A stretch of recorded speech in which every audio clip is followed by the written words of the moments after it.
Una cerimonia oggi, un ricordo, una messa dedicata a un grande della politica non solo agrigentina ma anche italiana, la Loggia. La Loggia noi dobbiamo tanto perché lui, figlio di Enrico La Loggia, crede in una vera autonomia siciliana, ad un risveglio, ad un riscatto della Sicilia e ecco, con la Sicilia anche il meridione. Per cui ricordare a 30 anni dalla morte l'onorevole Giuseppe La Loggia significa capire cosa bisogna fare per un futuro migliore per quest'isola. Senatore, un momento bello questo, un ricordo di suo padre con una funzione anche religiosa.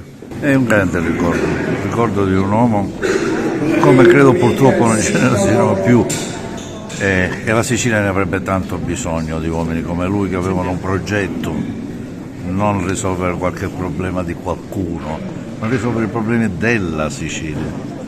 Speriamo che qualcun altro arrivi. Cosa dire del senatore, dell'onorevole La Loggia che tanto ha fatto per la nostra città ma anche per la nazione?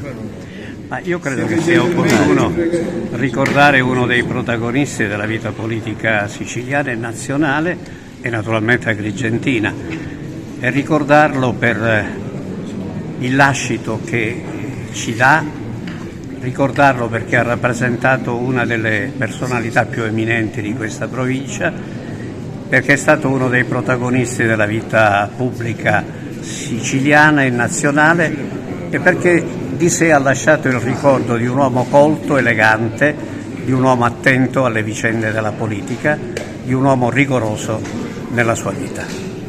Lei ha deciso di presenziare a questo evento in ricordo di una personalità della politica non solo agrigentina. Io ricordo la memoria dell'onorevole Giuseppe La Loggia, oggi sono 30 anni della sua morte, mi sembrava doveroso essere presente a rappresentare l'intera città, l'amministrazione comunale, il consiglio comunale, oggi qui in questa chiesa, in questo evento.